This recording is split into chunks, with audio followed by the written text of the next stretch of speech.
Ji. Good morning, everyone. Absolute pleasure to be here. Hope all of you are keeping well. Um, I think without further ado, I'll just basically set the tone for our discussion today, and then we can kind of run through the presentation. So, what I understand is that today we are going to discuss introduction to international tax. So, what I have tried to do in my talk and in my presentation is cover give you an overview of all of most of the popular or relevant international tax provisions which every CA should ideally be kind of aware of, and also try to discuss some practical aspects about that. So that's basically the tone of our discussion today.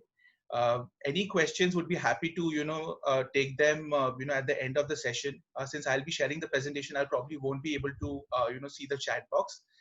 So would request that if any questions that you may have, we can kind of take it at the end.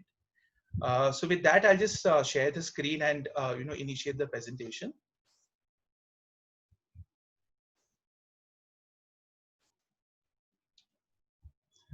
So just want to check whether is the presentation visible? Yes. Is it in slideshow mode? Yeah, slide. Now it is on slideshow mode. Perfect. Okay, great. So let's kind of start with this topic. Before I think we start with international tax, I thought it's important to understand some quotes on taxation. They apply to tax overall, but definitely they apply to international tax. So they're there on the screen, but I'll just take a minute to read them out. So tax complexity itself is a kind of a tax. Once we are gone through this presentation, you'll realize the complexity that surrounds international tax transactions, and realize that sometimes it's taxing to work on these kind of provisions. When Albert Einstein says that the hardest thing to understand in the world is income tax, it gives you a good sense of what's to come next. Uh, Albert Newman said it takes more brains and efforts to make out the income tax form than it does to actually make the income. I'm sure most of us who practice tax would kind of agree with that, because now instead of only having technical discussions on the technical provisions, we sometimes actually have 2 hour presentations on what the income tax forms are saying. This is something which I really find funny. Income tax returns are the most imaginative fiction being written today. It's not entirely true. It's not necessarily that assessees or the consultants who help them are actually making fiction, but sometimes they themselves are clueless in terms of what is really the provision requiring them to comply with, and accordingly filing their returns. And the last one, I think a lot of us would agree, this applies across tax, whether it's direct tax or even at GST level, that death and taxes may be inevitable, and they are inevitable, but yes, they shouldn't be related. So setting that as a background, we'll quickly discuss what is our agenda for today. So we'll be discussing what is international tax. We hear this term which is coined, that I'm doing international tax. What is it? Okay, I'm practicing international. So I just want to discuss what you mean by international tax. What are the relevant provisions of the Income Tax Act which you should be aware of? Some of the features of a double taxation avoidance agreement. Will come to what a DTAA means in the subsequent slides. Some of the technical reference material that you may want to refer if you're having questions or issues around these topics. Multilateral instrument. I'm sure a lot of us would have been hearing this for now. Articles are being written about the MLI. So what does that mean? Form 15 CACB, which would apply to most of us practicing chartered accountants. I've kind of tried to highlight some of the typical issues that are relevant or prevalent in Form 15 CACB. And very quickly, I've taken a very basic overview of transfer pricing and equalization levy. That's something which I just wanted to let the members know that they should kind of keep in mind when they're dealing with international tax matters. And what are the typical assignments that you see for chartered accountants in this field. At this juncture, I'll just take a break and check. Pankaj, is this fine? Is my network okay? Am I audible? Yes, perfectly fine. Brilliant. Thank you so much. So what is international tax?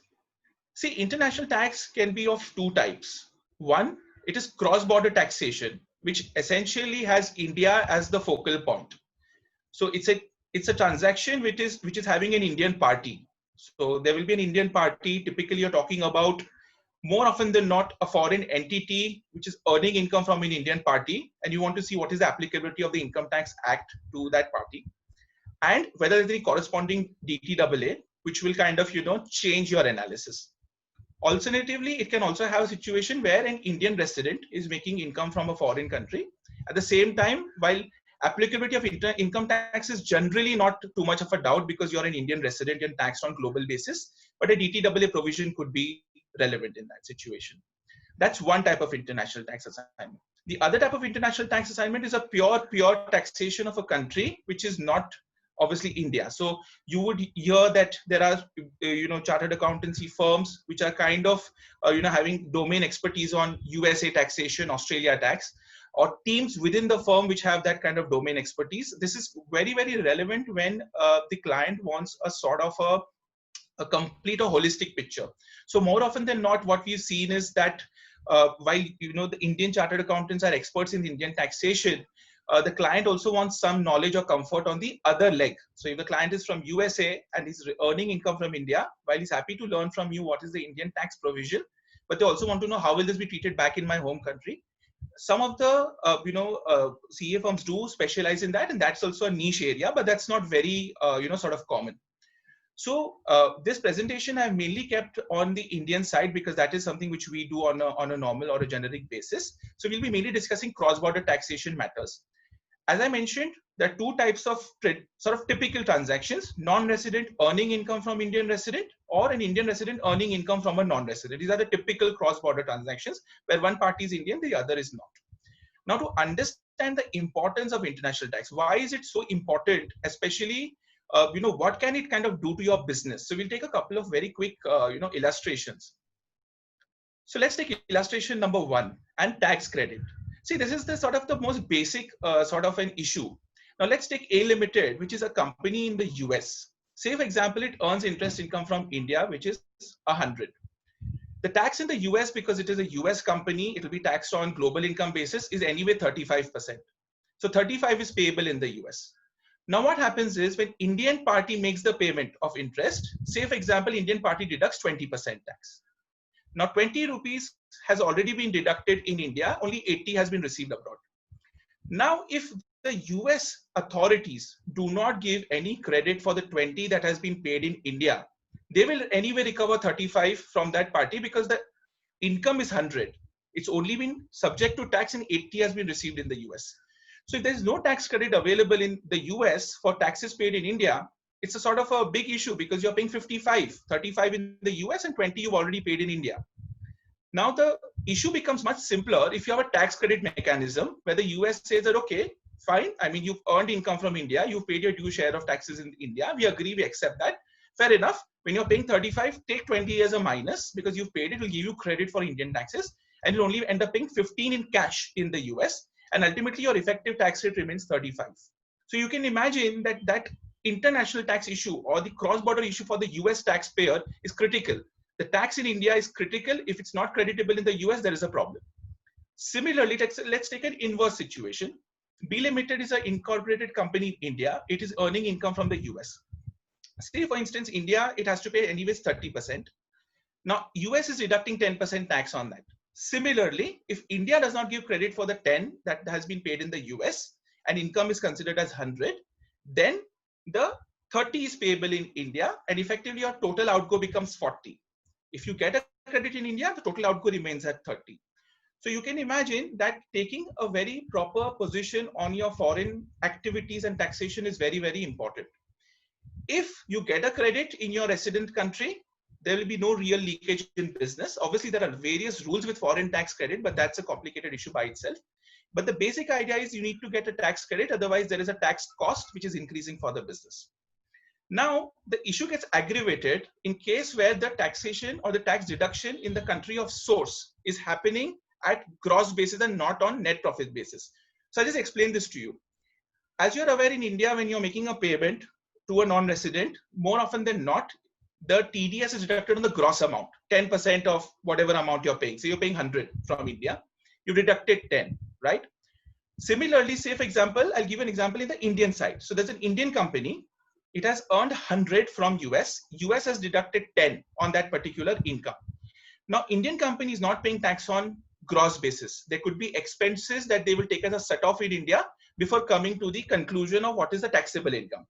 Now, take for example that if 100 is a receipt from US on which 10 has been already deducted in the US, and there is actually a profitability of only 10 in India, you can imagine that your entire profitability is stuck by way of taxes in the US.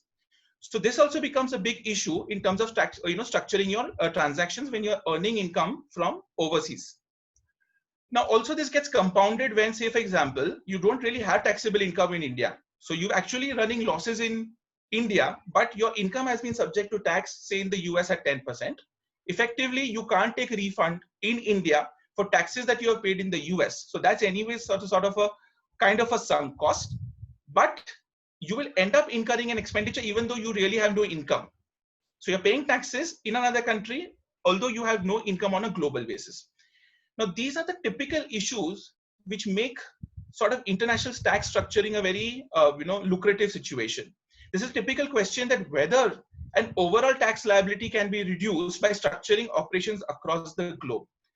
To drive home this point, let's move to the second illustration. And this is one of my favorite sort of illustrations because it sounds very appetizing. So I'm sorry if people feel slightly hungry listening to this word, but it's called the double Irish Dutch sandwich.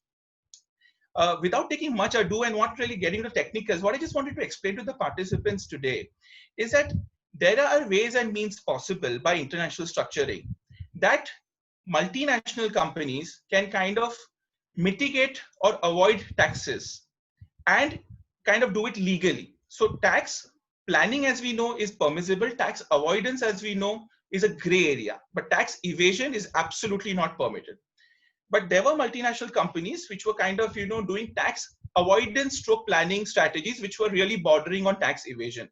So if you look at this particular slide, there was a situation in the European Union where a UK firm could pay a certain product or service fee to a company which is based in Ireland.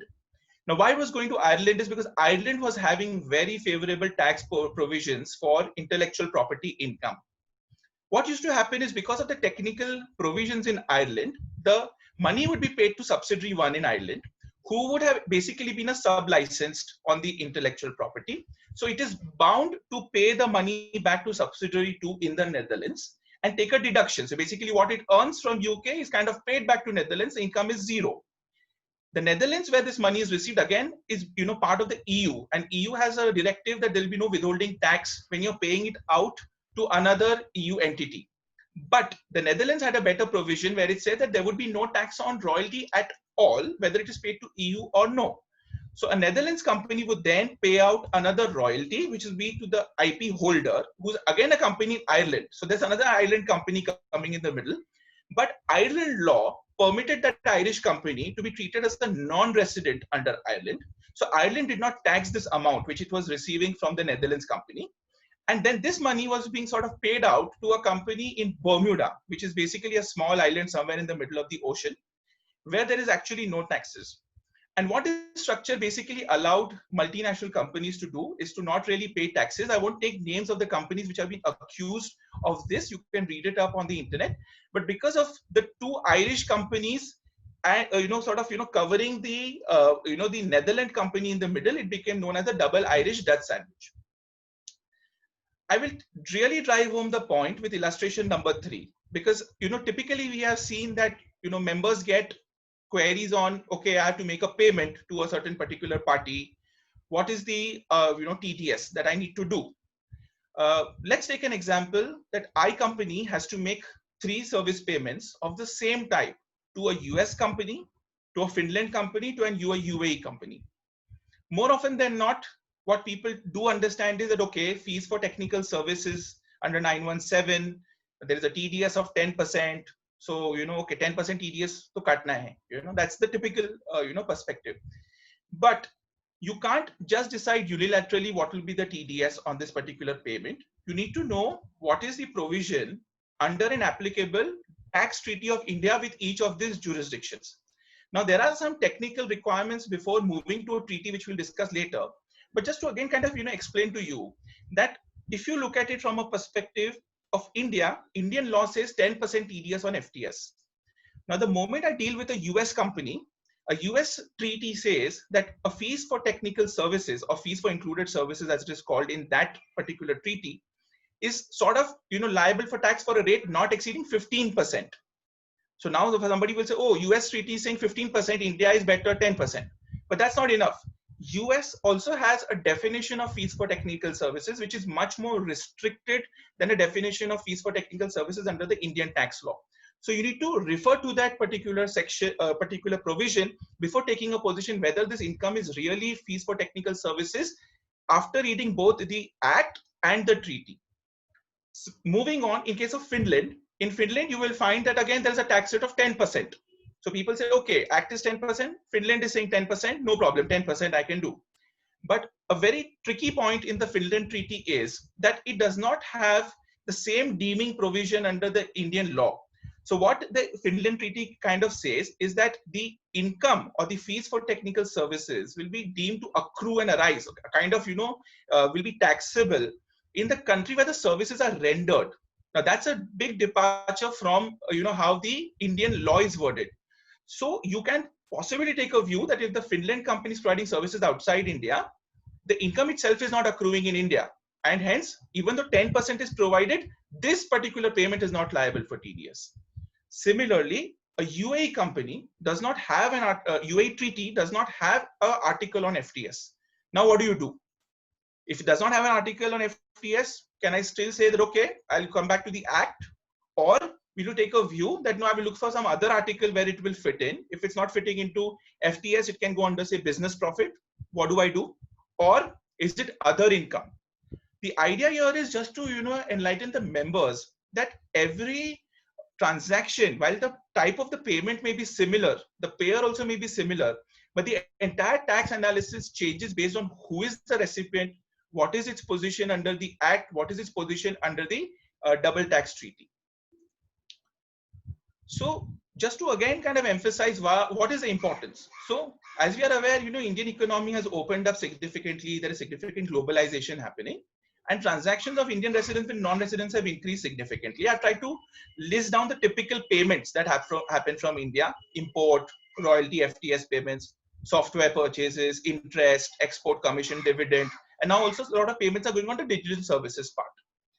Similarly, you have export of services as a receipt, export of goods as a receipt, dividend is being received from abroad, interest is being received from abroad, commission. While these transactions, as I mentioned, the natures are similar, the tax provisions are significantly different, and each of it is in a way it's unique in its own way and requires fresh thought process every time. So what are the relevant provisions of the Income Tax Act? So I've tried to tabulate this. So as we are aware, the section 4 is the charging section. It basically says that income shall be charged to tax as per the Act. Section 5 determines what is the scope of total income. As we are aware, for an Indian resident, the income is taxable on a global income basis. So whether the income accrues, arises in India, received in India, etc., does not matter. The income is taxable on a global income basis. But in case of a non-resident, there is a fine distinction. In the case of a non-resident, the income is taxable as considered as scope of total income only if it is received or deemed to be received in India, or it is actually accruing and arising in India or deemed to accrue and arise in India. This is important to note because a lot of times the real leg of this section, which brings income within the ambit of chargeability to tax, is the deemed to accrue and arise in India. We'll discuss that subsequently. At the same time, I mentioned it's a non-resident. So non-resident, you need to determine as per section 6 of the Act, who is a non-resident. So when you're dealing with a party and they say, I'm a foreign entity, I'm a foreign individual, I'm an NRI, you need to actually check the residential status as per section 6 and first be very comfortably clear that this person is actually a non-resident in India. So as you would have seen that, there have been amendments on the NRI rules where if there is a stateless Indian who is not, paying tax anywhere else, has income more than 15 lakhs from India, is effectively being, deemed to be resident in India. Now they've watered down that provision and say that he'll be NOR, which is not ordinary resident. So in a way, they've taken some sheen of the, the potency of that amendment. But the idea is that you need to be very sure, even if you're making a payment to an individual, that is really a non-resident. Similarly, for a foreign company, simply by saying that I'm a foreign company does not mean that you're a non-resident. Because a foreign company can still be a resident in India if its place of effective management, or POEM as we call it, is in India. So these are some of the aspects which you need to be very, very clear on before determining that the party with whom you're dealing is a non-resident in the real sense under the Income Tax Act. Now we talked about income deemed to accrue and arise in India.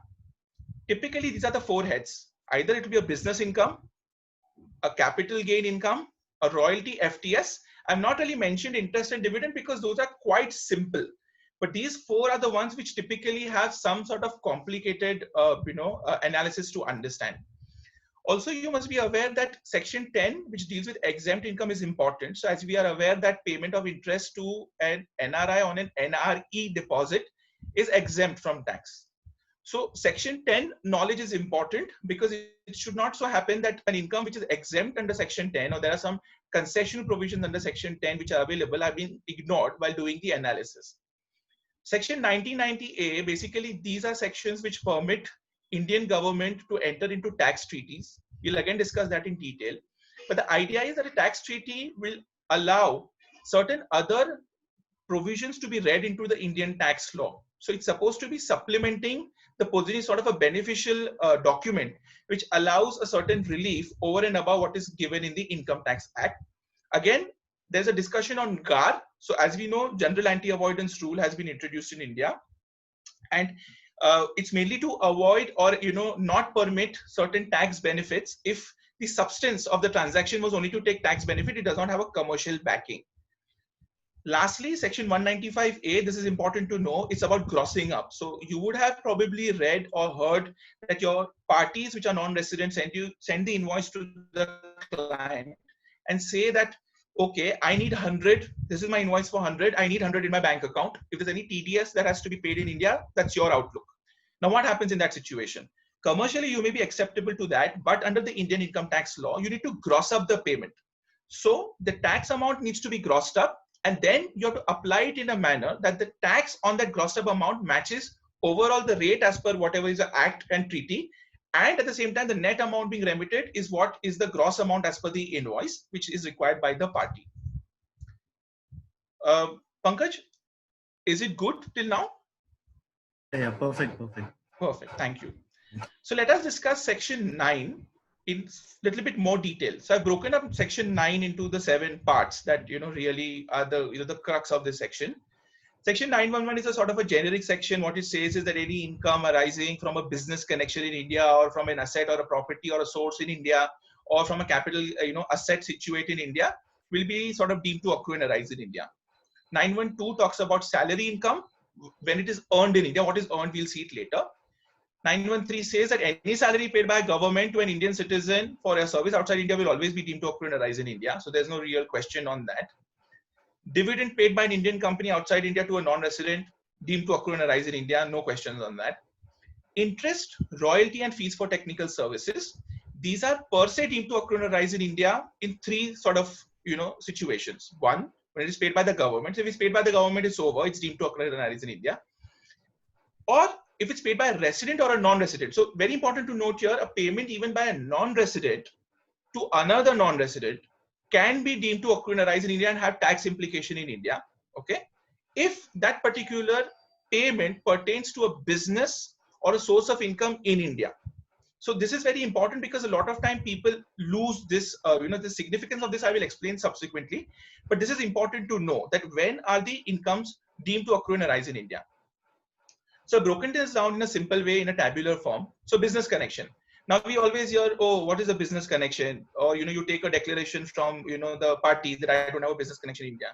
Now, business connection per se is not defined. There is a definition or is an explanation, which is an inclusive definition, or what it means is anything and everything can be a business connection.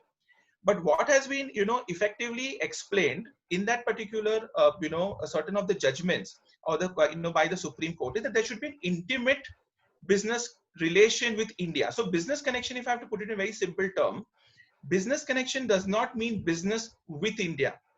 It means business in India. And that is kind of clarified again by the explanation, which says that even if a foreign entity has a business connection in India, it has some sort of a presence in India with which, it is kind of doing business. Even then, the income only to the extent of operations in India is taxable in India. Now, I'll give you a couple of examples which are given in the law itself on what constitutes a business connection. So what it means is that, say for example, there's a foreign entity, it has a dependent agent in India. So it could be a sort of not even a related party, it could be an unrelated party, but that party is a dependent agent. Dependent agent, what do you mean by that? Effectively, somebody who's really closely aligned with the foreign principal, is actually acting on behalf of the foreign principal, is, you know, sort of concluding contracts on behalf of the foreign principal, securing orders for the foreign principal, you know, maintaining stock in India on behalf of the foreign principal. That is a sort of a business connection, and that income from that particular sale or whatever is the activity is kind of deemed to accrue and arise in India. There is a new provision that they have brought into business connection, which is called significant economic presence. That's mainly for digital businesses. To be honest, there is not much visibility on this because these provisions have been introduced more in advance, which we'll discuss again because it is related to BEPS, Base Erosion Profit Shifting Project of the OECD, which I'm going to discuss later on. But the idea is that there is a slight variation now to the business connection concept, where for digital businesses, where the question of, you know, having a presence, a person who's acting on your behalf, all this becomes slightly difficult because this is all traditional concept. Digital is a new concept. So they've brought about these provisions where even without really having a presence physically, you could have a business connection of a foreign entity in India. So that comes to business connection. That is business income. Let's talk about capital gain. Capital gain, effectively, if the capital asset is situated in India and a foreign entity earns some income or gains from the sale of such capital asset, that capital gains is deemed to accrue and arise in India. Now, it's very evident or simple to understand, okay, there's an Indian share sold or an Indian intellectual property which was held was sold, or any such asset was sold, immovable property was sold. But now capital asset situated in India has been taken one step further, which is indirect transfer of Indian asset. I'll just move quickly on that slide so that, you know, it's easy for the participants. Now this indirect transfer. Now what is indirect transfer? Apologize. Okay. Sorry. Yeah, what is indirect transfer? Webinar चालू है, webinar. Hello? Hello, Pankaj? मैं host कर रहा हूँ, host. Hello? Chamber study चल रहा है. Hello? Abbas, you can continue. Hello. Okay, sorry, I thought there was some problem at No, my no, end. no, nothing. It is going perfectly. Okay, thank you, ma'am. Okay. Hello. So, hello.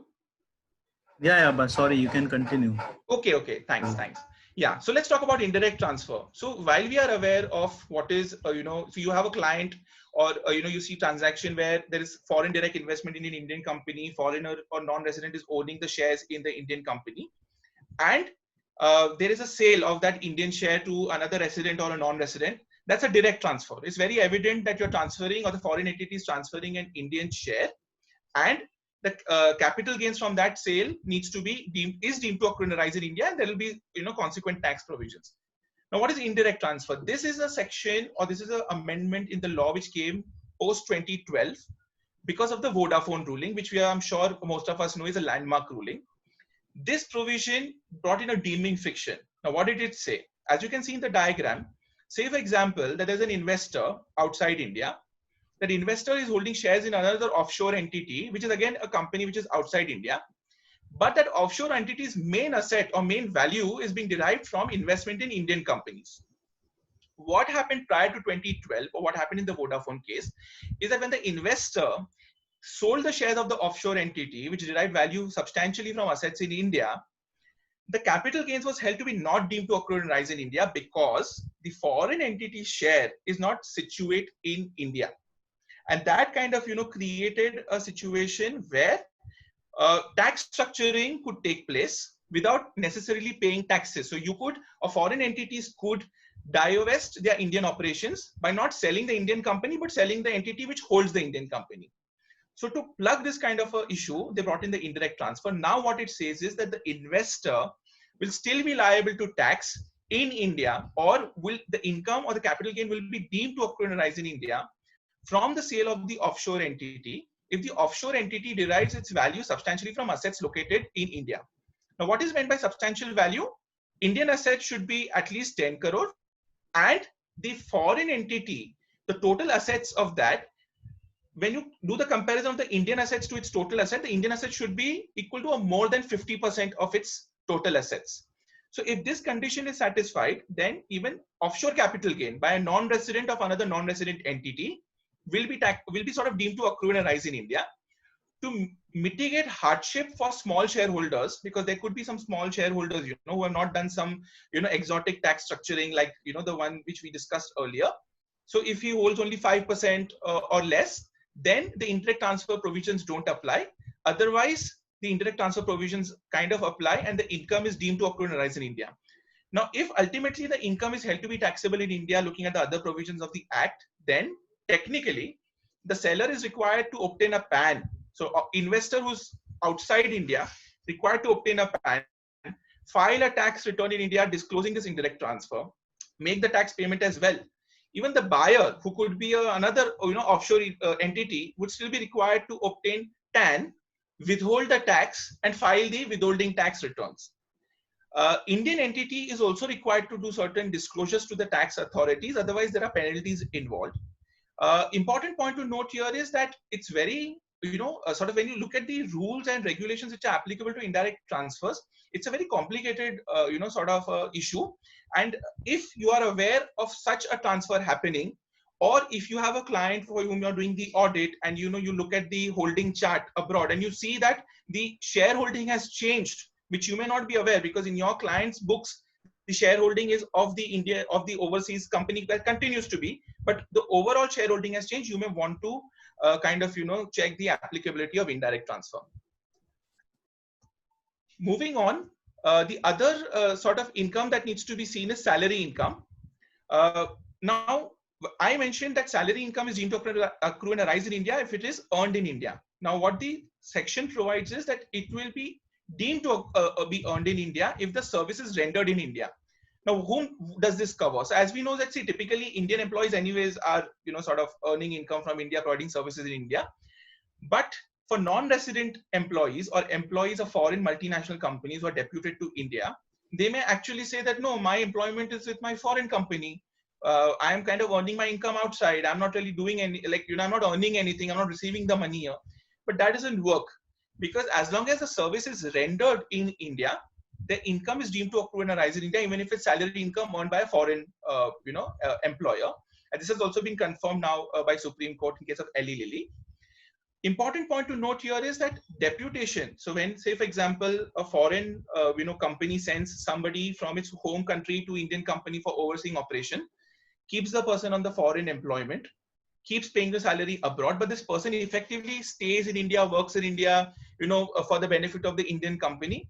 It also creates a tax risk for the foreign employer. So obviously, in a way, it creates a business connection, but it can also form a permanent establishment of the foreign employer, which we'll discuss subsequently.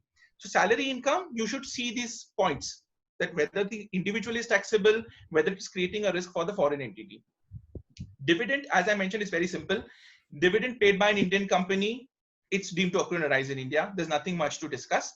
Earlier, this was not a relevant provision because, as we are aware, there was DDT applicability on the Indian company, because of which the income was anyways exempt from tax in India. But now this has become very relevant, and the foreigner will be required to pay tax on that particular, the income will be deemed to accrue and arise. Whether it will be paying tax is something which we'll see subsequently. Interest, royalty, and FTS, as I mentioned, paid by government, deemed to accrue and arise in India, paid by a resident or non-resident for an Indian business or source, is deemed to accrue and arise in India. Interest is defined under section 228A. You'll realize that 228A does not only talk about the interest, but even other charges which are closely related to the debt. So even if you're paying certain processing fees on a loan which you're taking from abroad, it could be classified as interest. So it's not a service payment, it's an interest payment. And accordingly, if it's for a debt which has been utilized for a business in India, it will be deemed to accrue and arise in India. Expansive definition of royalty and FTS should be considered. We are discussing that in the subsequent slides. Royalty and FTS, people take it very, sort of generically that, oh, I've got an invoice, either it's a service payment, so FTS hoga, or, okay, it's related to IP, it's a royalty. But you should understand there are intricacies involved in what is meant by royalty, what is meant by FTS. Important to note here, as I mentioned, these deeming provisions apply whether the non-resident has a residence or a place of business in India or has actually rendered the services in India. Foreign non-resident entity cannot say that I have rendered the service outside India, then why India is deeming it? It is the law, and accordingly you need to proceed further. So royalty. So as I mentioned, it's an expansive definition, but what you need to keep in mind in terms of royalty is that whenever there is a sort of a payment, which is for the transfer of all or any rights in an intellectual property. Now, when you say intellectual property, what it could be anything. It could be copyright, trademark, patent, model, design. As long as there is some sort of payment which transfers the right in that property, not the property itself, the right in that property to exploit that property for the use of that property, is kind of going to fall under the definition of royalty. Similarly, if a non-resident is imparting any information concerning working or use of intellectual property, so like you may have some sort of manual which is coming from abroad, which is kind of explaining to you how to use the intellectual property, imparting of information concerning technical, industrial, commercial knowledge or experience. So it may not necessarily only be an IP, but anything related to this IP, which is knowledge or experience or skill, that can be royalty. Right to use an equipment. So if somebody gives you, so for example, a classic example could be aircraft. So if an Indian aircraft company takes on lease aircraft from another entity abroad, it can fall under the definition of right to use a industrial or commercial equipment. Similarly, transfer of all or any rights in a copyright. This is very important because we're going to discuss this later. But transfer of all or any rights in a copyright, whether it's literally artistic or scientific work, including films and radio. This is where typically your software issue comes in, whether a payment for a software is payment for a copyright or not, and any services in connection with the above. So as I mentioned earlier, for the processing charges, which can in a way people consider it as service charge, but actually it can get classified as interest under 228A. Similarly, if there's a service which is being completely in connection with these activities, it will be part of royalty and not FTS. Some key points here, as I mentioned, it should be transfer of all or any rights in respect of the IP, not the transfer of the IP itself, which is treated as capital gain, because then it's not a royalty payment, it is a capital gain issue, whether the intellectual property is located and situated in India or no. Computer software, this has been a big issue of litigation. It has now been clarified that if you're paying any amount for use of a computer software, whether it is for a license or otherwise, irrespective of the medium, so whether you receive it on a CD or you download it from, as an app on your mobile, or it is a cloud payment, it would be treated as a royalty. That's what has been clarified under the law.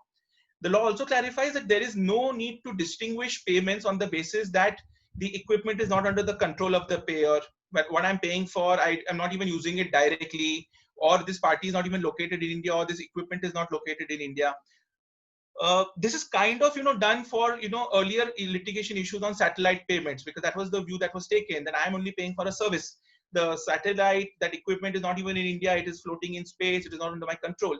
So now all that has been clarified. So effectively, if you're paying anything for an intellectual property, if you're making a payment for a computer software, if you're making a payment for any industrial equipment, any payment for a scientific knowledge, skill, or information related to IP, you need to keep the royalty perspective in mind. So that's important from a royalty perspective. Fees for technical services, I've divided it into 3 buckets: technical services, consultancy services, managerial services. These are coming from the section itself. Technical, as we can imagine, is expertise in technology. So if there is any technical skill or knowledge which is involved, technical skill, that service will be considered as a technical service. Consultancy is more like an advisory services, but again, in a way, it overlaps to an extent with technical services, because you would take consultancy on more often than not on technical matters. Now, technical can be anything. It can be engineering service. It could be architectural services. Ideally, any sort of a skill which has some element of application is a technical skill. So it's very broad on what is a technical skill, what is a consultancy skill, and even a managerial skill. So if the payment is for a service which is for managing some business function or managing certain business activities, it will be treated as a managerial service. So Indian company or Indian entity or a non-resident related to an Indian business making a payment for technical services, consultancy services, managerial services kind of gets covered under fees for technical services. The exclusions are not very relevant because they're not very popular, but yeah, one thing to note is that a salary payment cannot be treated as FTS. So that distinction is given in the law. Importantly, the Supreme Court has kind of clarified that, see, a technical service has to be read along with the other words which accompany it in the section. So managerial and consultancy services and technical services are sort of a combined definition. So technical services should have some element of human element. So if there is no human element involved, for example, there are case laws which said that the payment is made for a technical service, but that service has no human involvement. It is basically processing of something by a machine, and the machine just gives a ready-made printout which is given to me as a report. You can take a view that that's not a technical service. So every service payment does not need to be a fees for technical service. That is something which we need to be kind of aware of. Now we discuss these typical points, right? What is business connection? That is, what is capital gain? What is royalty? What is FTS? But all what we discussed is under the Act. What happens when there is a treaty? Now, before you jump to DTAA, that, oh, India has a tax treaty with this country, so I need to see that DTAA, you need to understand the basis of how DTAAs are legally permitted to be accessed. So section 90, and there's a 90A also, but 90 is mainly for territories, so we'll stick with 90, which is for countries. Section 90 permits the central government to enter into agreements with a government of any other country outside India. That can be for granting of relief in respect of taxes, for granting of tax relief to promote mutual economic relations, for avoidance of double taxation of income. Now this is critical because this is why we call them DTAA, double taxation avoidance agreements. Basically, this is to ensure that there's a friendly relation between the two countries.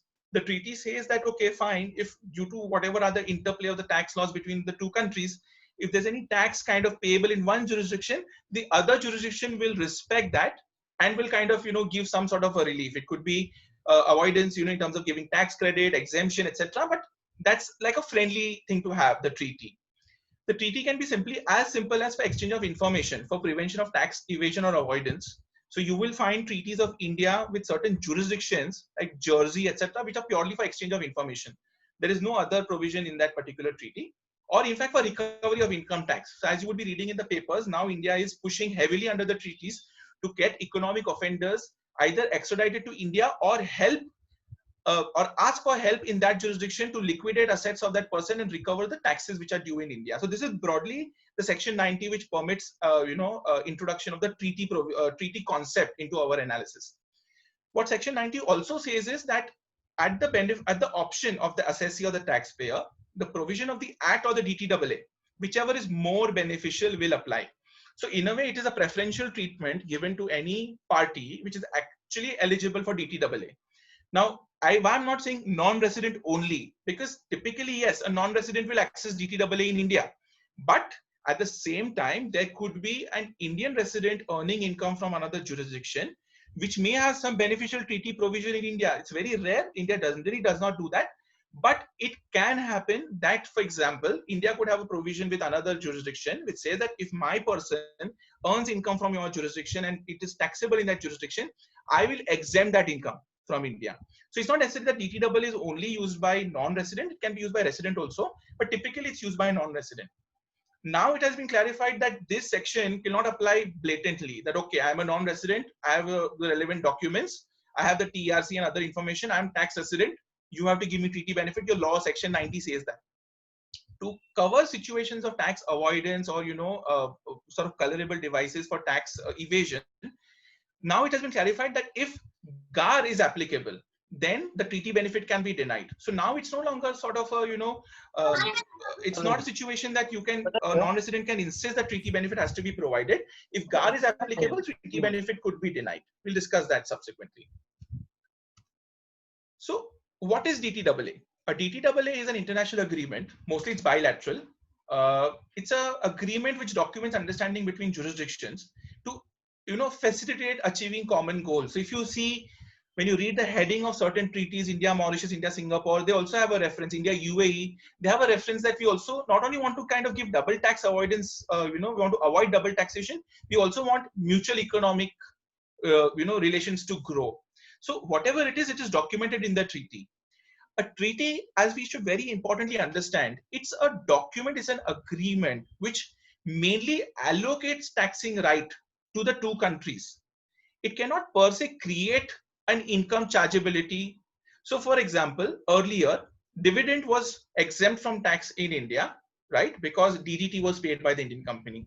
Now, if you were to go to the article on dividend in a DTAA, it would say the dividend paid by a company to the other from say Indian company to a say US company would be taxable in India and would not exceed 15%. So nobody can kind of take an interpretation that no, the DTAA says that it will be taxed at at least 15%. So why should that be exempt? So no, you have to go by the Indian income tax, which is the base, then see whether the treaty gives any benefit, but per se it cannot create a charge on income. The interpretation of treaties has to per se be under the Vienna Convention on the Law of Treaties, which was signed in 1969.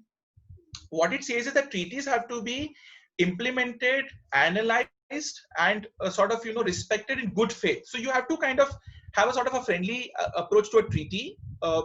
Ideally, you would give the benefit of the treaty if it's as per the object of the treaty, without always suspecting that the treaty is sort of being used for tax evasion in your country. Now, how can the allocation of taxing right take place? So the treaty may say, for example, that okay, if my resident pays tax in your country, I will exempt that income. Or if my resident has to pay tax in your country, please, if your domestic law is 20%, please make it 5%, 10%, etc. So that's a sort of a taxing right. Okay, you will only tax a little bit less. The other thing could be that, okay, you tax him, I will also tax him, but I will give a tax credit mechanism. So effectively, that person does not have to pay double taxes on the same income. This is typically how the allocation takes place. What is kind of now developing is, what is the approach to interpreting a tax treaty? Would it be a static approach or an ambulatory approach? Now, these are technical words, but what it essentially means is that, do I interpret the treaty based on the period of time when the treaty was entered? Because I'm sure you would know that some of our treaties are entered many, many years ago, 89, 93, 94. Tax laws were different in that country, in our country. Would I kind of have a static approach that no, whatever is in the treaty has to be analyzed based on what was the law at that point in time? Or do I have an ambulatory approach that, okay, fine, there have been tax law changes in India. So when I'm analyzing it, treaty, I will try to, in good faith, still kind of, try to see how it can be kind of, tied up. Or do I kind of say that no, static approach say that no, at that time it was not taxable, so now I can't change it? There is no clear answer for that. But the general consensus is that ambulatory approach is preferred because that helps achieve the object of the treaty without making a treaty redundant. That no, the treaty only meant for that year, that provision, etc. So ambulatory approach is kind of permitted, but it should not completely change the paradigm of the treaty. So for example, computer software is a kind of a classic example. Computer software, earlier view that was taken is payment for computer software is not royalty under the Act. All these amendments came much later. It was also not royalty under the treaty. India kind of came out with retrospective amendments, unilaterally changed the definition of computer software, included it in the definition of royalty. Indian authorities started taking a view that because now Indian law covers computer software payment as royalty, it is a royalty payment even under the treaty, and it should be kind of, be treated accordingly. But what the courts and the tribunals have taken a view is that no, that's an ambulatory approach, but you can't paradigm shift the entire thing. When the treaty was entered, there was no real discussion on computer software taxability as royalty. Now you can't unilaterally change everything. Get the treaty amended bilaterally, get the other party to change and accept that computer software payments are royalty, and then maybe your way of interpreting could be worked out. India has DTAA with over 90 countries and territories. As I mentioned, it could be for double taxation or tax exchange information. So it's important to have a sort of an overall idea of what are the treaties and which are the countries with which India has a treaty. Pankaj, is this going okay? Is it fast, or do I need to? It's fine. Something? It's fine. It's perfect. Okay, thank you. DTAA, very quickly, 3 types of models. Won't take much time on this, but see, effectively, DTAA is something which kind of has evolved from the developed countries. So the OECD came out with a model on what a DTAA should look like. Obviously, these are developed nations. They know that they have the capital. Their people are the ones which are investing capital in the developing countries. So a lot of their model articles are allocating taxing right to the country of residence. So what they in a way try to say is that, oh, service payment should not be taxed in country of source. Foreign entity cannot per se, the resident state should have the right to taxation. If even if it's a capital gain, the right should be with a, with a resident state. That's been their approach traditionally. Now they're changing. Whereas compared to that, the UN came out with its own model, which was also kind of taking into account the problems or the issues of the developing countries. Developing countries obviously want their taxes on source basis. What they feel is that if the income is earned in my territory, I should have a right to tax it. UN model kind of blesses that approach. US has its own model. It's kind of based on the OECD model, but there are some very typical intricacies, and US typically enters into its treaties with its own model. So the idea here is that when you're interpreting a treaty, and if you don't have clarity, which model should you look at? Should I look at the OECD model because it's a commentary, UN model commentary, US model commentary? US, obviously you look at the US model and the memorandum which comes with that treaty. If it's a treaty of India with another developing country, so then you may look at the UN model because some of the provisions also will be similar. But if it's with a European, then you may have to look at the OECD model. What you need to ensure or understand is that India has not really implemented any such model. India's DTAAs are a mixed bag. Some of the provisions, different treaties with unique provisions. There could be OECD provisions in India's treaty. There could be a UN provision in India's treaty. But per se, courts have blessed the OECD model while interpreting tax treaties in India, even if it's not based on OECD model, because they feel that that is the base from where this literature or this entire logic and sort of mechanism of treaties came into play. What are the important concepts when you look at a treaty is long, and I'm not, I can understand the predicament of someone who has to read an entire treaty before advising. But these are the critical points. What is the status of the DTAA? So if you look at, initially it says that this will come into force from this particular date. So you need to see whether the treaty is actually entered into force or whether it has been terminated. Okay. Typically terminated, you would come to know, but there are certain times cases of treaties which are completely revised. So the old treaties are kind of rescinded and the new treaties are brought into place. So you need to know which treaty you are reading for the applicable assessment here, whether it is entered into force. So that is something which you should know. What is the meaning of resident? So while we looked at section 6 as resident for act, what is the meaning of resident is given in article 4 of the treaty typically.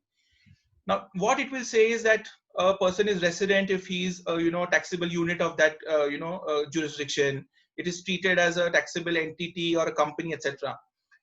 What that kind of creates a doubt is what happens to a pass-through entity. Now, what do you mean by pass-through entity? Abroad, you have concepts where you could be an entity on paper, but your taxation is not in the hands of the entity, but qua in the hands of the members of that entity. So like in India, there is, as you may be aware, a partnership firm under section 1932 has no legal status. But for tax purpose, it is treated as a legal entity and taxed in its own hand. Now, assuming that provision was not there, what would happen is that the income would be earned by the partnership firm, but the taxation would take place in the hands of the partner. So similarly, there could be such entities abroad. Now, what happens whether they become a tax resident under the treaty? Because treaty residency definition says it should be a taxable unit of its own in that jurisdiction. So there's a doubt around this, but more often than not, now what view is being taken is that if the ultimate members of that particular jurisdiction are taxable in that jurisdiction, you should give them the treaty benefit. Important to know what are the taxes covered. Typically, every treaty will cover income tax, but sometimes there are different taxes also which are covered. This is not very relevant from an India standpoint in terms of giving benefit because we are anyways talking about income tax in India. But taxes covered can actually sometimes bring a non-eligible entity into the ambit of the treaty benefit. So there was a case law where a German partnership firm, which was a pass-through entity, per se was not paying income tax in Germany and was not technically in the definition of resident because it was not a taxable entity. But because the German treaty covered trade tax also under the treaty, and it was paying trade tax in its own name and own status in Germany, it was considered as eligible for treaty and accordingly the treaty benefit was given. Article 5 typically deals with permanent establishment. We'll discuss it later. Article 70 talks about business profit. What happens when there is a business profit of a non-resident in India? What would happen then? Dividend, interest, royalty, as we discussed, there are separate articles. So while you will look at 9167, you need to look at these different articles under the treaty. Important to note here is that most of the treaties use the word, the rate will not exceed X percentage. Now, what people generally do the comparison is that, oh, income tax is 10%, US treaty says 15%, Finland treaty says 10%, X treaty says Y%.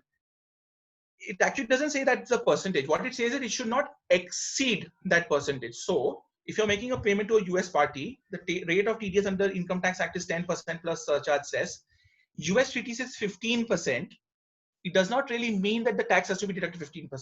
you can appropriately apply the 10% tax rate of India because it says cannot exceed 15%. So that's important to note. Capital gain, again, that decides what is the allocation of taxing right. I've discussed it very briefly going forward. Independent personal services. This is a situation where an individual is making a business receipt or a professional receipt from India. Every treaty may not have this article. This is actually was not there in the OECD model earlier, but this is under the UN model and India has insisted. So most of India's treaties may still have it. What it says is that if an individual is earning professional income, then there are conditions under which only that income can be taxed in India. So what you need to kind of keep in mind is there's a lot of overlap here. That is it a fees for technical services, or I mean payment to an individual consultant? Can I put it under IPS and take those conditional benefit? Gray area, you need to see the transaction. Article 21 is other income. Whatever is not falling anywhere above, it's not a business profit, it's not a dividend, it's not an interest, not royalty, capital gain bhi nahi hai. Okay, then maybe it will fit into other article because there's nothing else. It's like a pinball. It has to fall into some bracket. Some of the treaties have an LOB clause, limitation of benefit clause. It restricts applicability of treaty. It's an agreement between the parties in which situation you will not give treaty benefit to a foreign entity. And a protocol. See, this is also important. A lot of people generally what they do is they just read the face of the treaty. A treaty sometimes has a lot of protocols. So after the treaty has been signed, then there is some exchange of letters, etc. And they take a view, or they mention there that what may happen in certain situation. Typically, these protocols have a most favored nation clause. What it means is that after signing of this treaty, on an equitable basis member, so say for example, OECD member will say that, okay, I'm signing this treaty with you, but after this treaty, you signed another treaty with another OECD member, and there you kind of reduced your tax rate or some sort of tax benefit you are giving. I want the same benefit. Now that is fine, but again you need to read the language, because every time it is not automatic. Sometimes it is automatic that if the moment you sign with that person, it applies to my treaty. Sometimes it does not. So that's important to note. What are the types of permanent establishment? It's there on the slide, but in a very nutshell perspective, there are 4 types of permanent establishment. When I say permanent establishment, means what? There's a foreign entity not necessarily having presence in India. So I'm not talking about a foreign company having an Indian subsidiary and operating through that. That's a different transaction altogether. That's where transfer pricing will come in.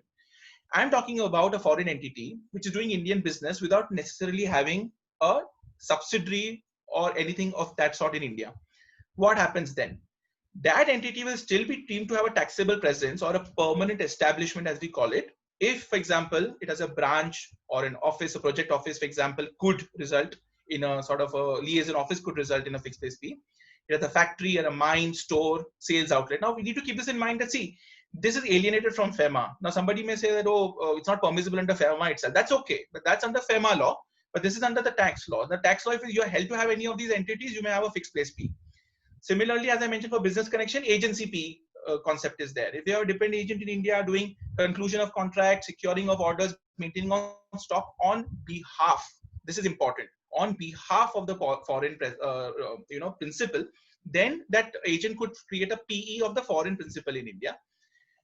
Project installation fee is when you have these large, installation projects, contracts with ONGC, oil and gas, rigs are coming into India, or you have this metro project that you're taking, large projects which have considerable time of presence in India, but it's given to a foreign entity. There could be a PE of that foreign entity.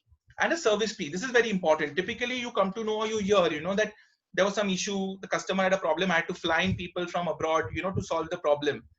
Now, when those people come from abroad and render the services, technically they could be exposing the foreign entity to a risk of permanent establishment.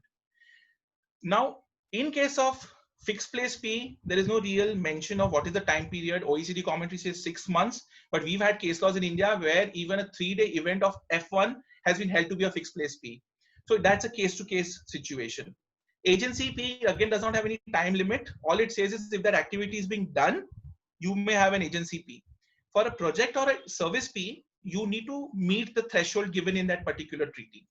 Some of the finer points to note is that every fixed place fee is not a taxable presence. If there is a preparatory or auxiliary activity carve out, so there are certain treaties which say that if you're doing work which is very simple, very, it's not your core activity, you're just collecting information, or, you're just acting as a liaison office. That's why liaison offices fall. then even if you have a presence in India, but it's not a taxable presence, we'll not treat you as a fixed place P. Agency P, okay, you have an agent doing this conclusion also securing, but he's not dependent on you. He's independent. He's doing this for multiple other parties which are not related to you. Again, we'll not treat it as a taxable presence of the foreign entity. Project P, while typically it has to be seen qua the project. So you may have 5 projects and all 5 projects put together crossing the limit under the treaty, but individually none of the projects cross the threshold, say 30 days, 60 days, then technically you can take a view, I don't have a project P in India, but certain treaties ask you to club that of across the geographical location. So that's something you need to keep an eye out. And service P. Now some of these treaties, they have a carve out. So what they say is that all services rendered in India will not create a service P. If you render certain services which I am acceptable for taxing on a gross income basis, you deduct your tax under 10%, 15% gross basis, then you don't treat it as a P. That exception and exclusion is given. What happens when you have a P in India? When you have a P in India, the foreign entity is per se becoming taxable in India. Everything that you do for your Indian client becomes applicable in a way to your foreign client. Foreign client is required to maintain books of accounts in India. You're supposed to audit those books of accounts in India as per the tax law. You're supposed to file the returns. They're supposed to do withholding tax compliances. When you do the computation of income for the client, the taxability in India will be on net income basis. So profit minus expenses, revenue minus expenses, profit will be taxed at 40% in case of a foreign company. When you are taking the expenditure, you need to ensure there's withholding tax that has been done. Now, this is where I had mentioned about earlier in 917, the deeming provision. Non-resident, because a foreign entity even has a P, remains a non-resident. Non-resident making payment of fees for technical services or royalty, even to another non-resident outside India. But if it is pertaining to the Indian P, the Indian business, it is deemed to accrue and rise in India. The TDS, etc., will apply if it is ultimately held to be, taxable. So you need to know that there are a lot of intricacies in terms of the permanent establishment, and that's why you will hear that foreign entities try to mitigate a P risk in India because it kind of leads to unimaginable issues such as what is the income attributable, what all is the profit that you will consider as part of the P. It's a sort of a can be a kind of issue. Now, whatever I've explained to you, this is, I've tried to summarize, from my knowledge. But if you want to kind of read up on these issues, you can go on to technical reference material like the Act, rules, master guide, obviously judicial precedents, because they really help. We are thankful that we have judicial precedents which help the, understand the provision and the, the sort of, the way the judiciary is thinking. Tax treaty, including the protocol, you can refer the different model commentaries. If you really want to dig deep, you can read the commentaries of authors such as Philip Baker, Klaus Vogel. Mind you, these are international commentaries, so they don't necessarily always have India focus, but they really, may help you understand what was the thought process behind these provisions. Now, the multilateral instrument and BEPS action report, I'm discussing that later. You may want to read that because you understand what's happening at a global level, and the ICI guide on cross-border taxation. Very quickly, what is multilateral instrument? People are, kind of asking, multilateral instrument has got in, what is it? It's a treaty, etc. See, very quickly, if I have to, in a nutshell, explain to you is, the countries across the globe realize that multinational companies do the tax structuring, like the double Irish, double Dutch sandwich. They're doing tax structuring. They earn income from jurisdictions. They don't pay taxes in those jurisdictions. Economic activity and tax revenue, there's a huge mismatch. Digitalization and globalization is now challenging conventional tax systems. So they realize that we need to tackle these situations. We need to tackle this exploitation of loopholes. So they came out with BEPS, which is Base Erosion Profit Shifting Project of the OECD. There are various action plans under the BEPS. It identifies specific issues. There's a lot of literature. If you're interested to read, you're invited, if you're welcome to read that. It kind of shows what are the kind of issues that they've realized. So there's a digital economy issue. What they realized is that, there is hybrid mismatch. One country treats it as interest payment, the other treats it as dividend income. There's an interest expense deduction. That dividend income is not taxable. So people are kind of having, making merry everywhere. What they also realized is that one of the critical issues under BEPS was treaty abuse, which you would have read in the papers or read in the case laws, that treaty shopping, people are interposing companies in the middle to take this angle that, oh no, but I'm investing from Mauritius, I'm investing from Cyprus, treaty says no tax in India means no tax. Even if I'm sitting in the US, the Mauritius company has absolutely has no substance. It's a postbox company. Those kind of issues started coming in. So they realized that treaty abuse needs to be tackled. So they came ultimately with one instrument or a multilateral treaty called the multilateral instrument. Multilateral, as it means, is across countries. It's a tax treaty effectively. Why it is multilateral? Because they realize that if we try to plug these loopholes on a bilateral basis, it will take years. Like what I understand is that India could amend the treaty with Mauritius after over 10 years of negotiation. So what they said that let's not get into that. Let's create a consensus that we all agree that this kind of tax avoidance bordering on legality should not be permitted. Let's sign one multilateral treaty of amongst all countries where we will capture the essence of the action reports of BEPS, and we form a consensus that when I'm interpreting so say for example there's India has signed the multilateral instrument, and say US has not signed it, so say UK has signed it. Now UK has signed it, they are kind of agreeing that when you interpret the India-UK treaty from X date onwards, before granting the treaty benefit, you will also need to read the multilateral instrument. So now you have the treaty and now you also have the multilateral instrument. What is the composition broadly of the multilateral instrument? I mean, it's there on the slide, but typically part 3 and part 4 are very, very important from an India perspective. Part 3 is on treaty abuse articles and part 4 is on avoidance of PE status. They have actually identified issues that they don't want to creep into treaty benefits. So I will discuss that later. I'll just change the slide so that's easier. MLI Article 6, for example, now clearly has a preamble. So when you read a treaty, it says that India and X country have entered into this double tax agreement, with the intention to. So now there's a very clear statement which says that they want to prevent tax avoidance, including situations which create opportunity for treaty shopping. What is it? I'll explain it in the subsequent slide. But essentially, now a foreign entity which per se under its own treaty with India cannot get a benefit, cannot buy or shop that benefit by interposing a middle company and saying that no, but the treaty between this middle company's country and Indian has that particular benefit. So they've mentioned that this is not the intention of any treaty anymore. Secondly, they've introduced this Article 7, which is the the principal purpose test. What is the principal purpose? It's like a limitation of benefit clause. What it now kind of says is that wherever the PPT is applicable, if one of the principal purposes of a transaction, an item of income, it doesn't say the entire structure. If one of the principal purposes of that particular arrangement transaction was to obtain that treaty benefit, then you will not be given that treaty benefit, which is like an anti-abuse provision, like a GAR in a way. But it is more dangerous than a GAR, which I'm explaining in the subsequent slide. But you need to keep this in mind that many treaties of India will now have this minimum standard under the MLI. MLI Article 6 is a minimum standard. MLI Article 7 is a minimum standard. Any treaty which now India has covered under the MLI, the other country has also covered under the MLI. You need to see the applicability of these provisions before granting treaty benefit. Where do you see this? OECD has its own sort of a beta tool on its website, which allows you to do the matching. So you go over there, you select India, select the other party, and you'll be able to compare whether, what is the change in the treaty on account of the MLI. This is the impact that I wanted to explain. Now, I've taken specifically a Chinese company because, right now we all feel that, Chinese companies, the entire movement is against, them. So let us look at it from that particular example. There's a Chinese company. If it would have invested directly in India and sold the shares of the Indian company, it would have had to pay tax in India because the income is deemed to accrue and arise in India. And even the India-China treaty does not give this tax exemption. What was done is there was a holding company incorporated in Cyprus. So China did not invest directly in India. China went to Cyprus. Cyprus invested in India. This acquisition of Indian shares was done by the Cyprus company prior to 1st April 2017.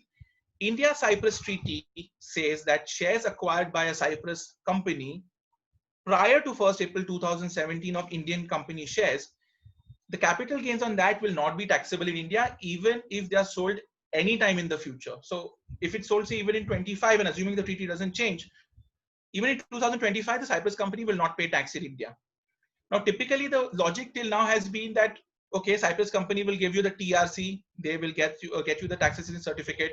There's per se no limitation of benefit clause. There's nothing which per se stops, that this company getting this benefit. And for all practical purposes, Cyprus company will sell the Indian shares in the future, take the treaty benefit, not pay tax in India. Now, with the introduction of the PPT, this kind of gets diluted. Now, what the PPT, as I mentioned earlier, that if the tax officer or whoever is giving the analysis looks at the structure, okay, shares acquired before 1st April 17, tick, no limitation of benefit clause, tick, is exempt from tax, tick. But the principal purpose test says that if one of the principal purposes was to take this treaty benefit, no exemption. Now, if I look at the Cyprus structure and I realize that the Cyprus company has no activity, it's a problem. Then the PPT will kick in and the treaty benefit will be denied. That's the importance of the PPT. That's the importance of the MLI. Why is that PPT is more dangerous than GAR? In a way. See, if you see the comparison, MLI came into effective from 1st April 2020. So as we are speaking, the MLI is already applicable. A lot of Indian treaties are covered. You can check it again from the OECD's beta tool. What is important to note is that, see, GAR, which is the legal provision under the Act which permits a tax authority to deny treaty benefit, it has certain checks and balances. Number one, GAR says that the main benefit or the main purpose of the transaction arrangement should be to obtain tax benefit in India. PPT does not say that. PPT says even if one of the principal purposes is the purpose, treaty benefit can be denied. So you can see PPT is more broader. GAR requires that there should be multi-level process. So, approval has to be taken of the judicial CIT. It goes to the approving panel. Only then a GAR proceedings will be kind of, held valid. PPT, nothing of that sort. A tax officer could unilaterally invoke PPT and say no treaty benefit. GAR, there's a threshold. If the total tax benefit across the structure is not more than 3 crores, technically GAR doesn't apply, but PPT has no such limit. Also, GAR has given that benefit of grandfathering. So what GAR has said is that if there are investments made prior to or up to 31st March 2017, income from transfer of those investments are grandfathered. But that's not the case under PPT. PPT could effectively be used to even challenge a structure which was put in place in 1985, and you may not even have the documentation to prove that, okay, it was not the principal purpose to take the treaty benefit. So, hope it gives you an idea that the PPT can be a real problem, for taxpayers going forward. Obviously, it is hoped that, PPT will be judiciously applied, but right now there is no clarity on this particular front. So I hope that, with this entire background, so I'll just summarize what we've discussed. There's a non-resident entity. It's earning income from India. What is the nature of the income? Is it business income, business connection? Is it capital gain transaction? Is it royalty provisions, FTS, interest? You have to kind of first segregate that. Once you've looked at the Act, you have to come to the treaty. Is it eligible for treaty? Yes, I have the TRC, I have the Form 10F, etc., etc. Okay. Come to the DTAA. You come to the DTAA. Now you've seen that, okay, DTAA has different provisions. Business income, and you can look at business profit article. So business profit article says only have a P in India. Do I have a P? Okay. If I have a P, I'm taxable. If I don't have a P, not taxable. That's on the business connection part. What happens to royalty? So royalty under Act, compare it with the treaty. Take a final call. Interest, dividend, FTS. That's how typically you approach the comparison part. Now, when you talk about 15 CA-CB, generally, you have seen that clients also don't take it that seriously. They say that, okay, I need to remit. It's a certificate you need to give. But there are a lot of intricacies involved with 15 CA-CB. See, firstly, what we need to understand is that 15 CA-CB originates from section 195(6), subsection 6. 195(1), which is the main section, what it says is any person responsible for paying to a non-resident of an amount which is per se chargeable under the provisions of this Act shall deduct the income tax thereon at the rates in force. There are various moving parts in this section. Who is the person responsible for paying? Technically, it is the entity. If it's a corporate entity, the principal officer of that entity. Paying to a non-resident, again, section 6, go to section 6 and see whether just because I'm a foreign company doesn't mean that I'm a non-resident. I have to actually check that you are a non-resident. Then what is the sum chargeable? So when you talk about sum chargeable, there's been a lot of litigation on this. Ultimately, what the Supreme Court in case of G India held is that chargeable under the provisions of the Act does not only have to be seen qua the Income Tax Act only. If the treaty benefit makes that income not chargeable tax, then the sum is not chargeable to tax. So basically, you have to give the DTAA benefit at the time of deduction of tax under 195. That is what the Supreme Court held. And that's what we've been doing. Recently, there was a Supreme Court judgment case of PILCOM, where the Supreme Court held that at the time of TDS, DTAA benefit is not to be granted. And now this created confusion that does this change? Is it like G India has been overruled? Because both are Supreme Court judgments. What is important to note here is that PILCOM judgment dealt with a separate section 194E and not section 195. 194 is a peculiar section for taxability of income of a non-resident sports association. That section did not give reference to words such as other sum chargeable under the act or rates in force. So that provision per this judgment of PILCOM does not directly apply to section 195. So if you're making payments which are per se covered in section 195, you need to kind of still go with the earlier provision of GE technology. You can give DTAA benefit. 206AA, as we are aware, that was a provision, again, kind of an anti-abuse provision. Recipient does not have PAN in India. Even if act or treaty says a lower rate, we'll charge you 20% because you don't have PAN. It was a sort of a, encouragement to them to take the PAN and not suffer this higher tax withholding. But then they again changed, in a way they kind of filtered it down by introducing Rule 37 PC. Again, this is the provision of the section, but 15 CACB also needs to be seen with the rule. So Rule 37BB describes or prescribes how 15 CACB form needs to be filed. As we may be aware, 15 CA is given by the entity, 15 CB is given by the CA. There are 4 parts to form 15 CA because that is the primary reporting. It needs to have a kind of an annexure with that. So 15 CA part A is when the amount is chargeable but not above 5 lakhs. The amount is not above 5 lakhs. Entity can suo moto file part A and close the matter. But in my practical experience, banks always insist on part B, part C. They want the 15 CB certificate. So typically it does not work. Then you have part B where the payment that you are making is already supported by the 195.2 or 197 certificate, which has been issued to that non-resident. Those are provisions which basically allow the officer to predetermine what should be the withholding tax rate, and you are just kind of complying that. So that's part B.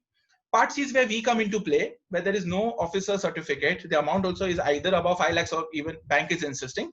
That time we as a CA, we need to certify what is the chargeability of this particular payment. So we issue form 15 CB. And if the payment is not chargeable at all, then company or the entity can simply file 15 CA with part D. That was Rule 37BB. Rule 37BC is the one which is for section 206AA.